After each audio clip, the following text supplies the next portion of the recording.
do. Genesis chapter 1 verse 26. Like me, Lord. Like me, Lord. Like All right. me can do. The Bible speaking there, it says, and God said, let us make man.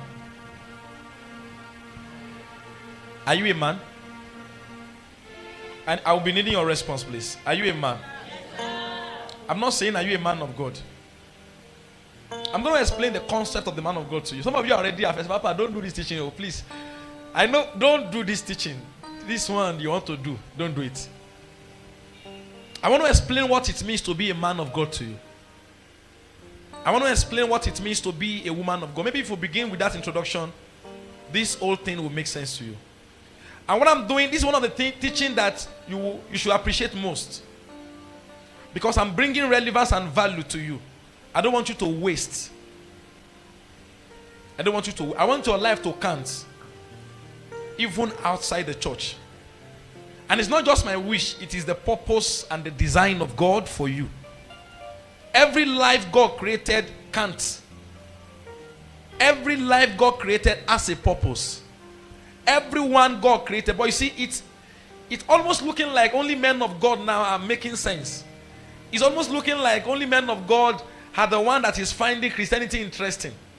It's looking like if you're not a pastor and a man of God, there seems to be some meeting that is not important for you. There is an extreme, like you should not even bother to get there because, and I can't blame the people, it's because clarity has not been given. Purpose, men of God, we are to be blamed. We have fought many of the things that is responsible to why people are no longer responsive to church activities. We've preached and taught that if you are not a pastor, you are useless. Meanwhile, our intention was good, but we could not be able to articulate our intention properly. There was a misuse of vocabulary. We are well-meaning, but in the process of communicating, we use wrong vocabulary to explain our intention. So, other than helping, we end up wounding people, insulting people, and to make them feel like they are useless if they are not holding microphone and preaching. What we intend to tell them is relevance beyond the church. What we intend to tell them is to be a kingdom ambassador. What we intend to tell them is to build the kingdom of God, is to operate as a representative of God. But then we find a way to interpret that to mean relevance within the church. And that's where the problem begins.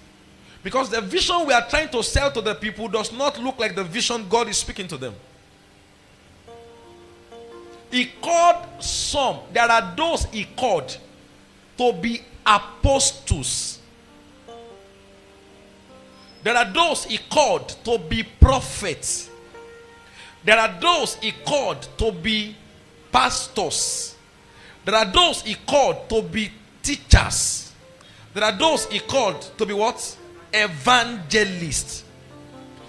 For the perfection of the saints. So it then means those who are called into those fivefold ministry, they are part of the saints.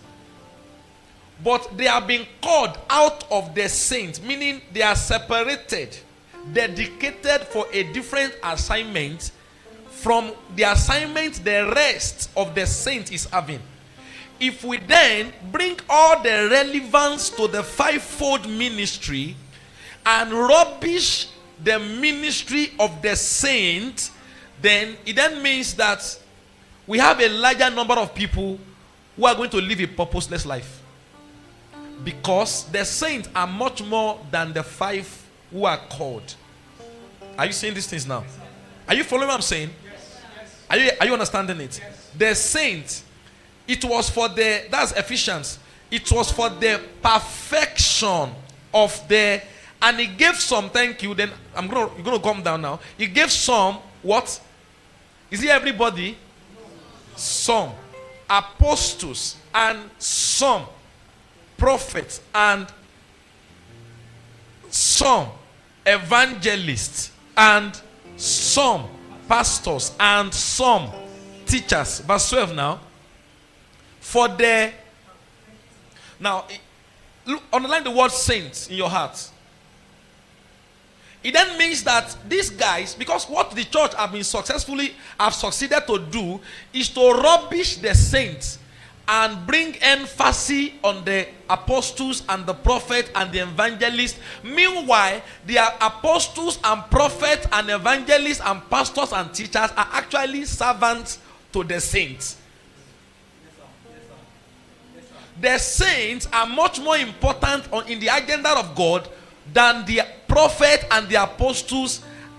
So what most preachers are doing today, what is going on today on Sunday in most churches right now, is a ministry of rubbishing the saints and bringing emphasis and glory upon the servants. God has called those guys in chapter verse 11, they are called the fivefold ministry. It's a special assignment. They are the trainers. They are the trainers. They are supposed to train the saints. It means if God went to employ a servant to train you, it then means that you are really the one that is to do the real ministry. Are you following what I'm saying now? Because right now we look and say, Madam be forgetting who you are, not knowing that you are much more important in the agenda of God. It is you God is looking at that made God to go and call Moses as a prophet. God had the crying and the affliction of his saints in Egypt. Then he went to prophet Moses. Are you seeing these things now? Are you seeing these things now?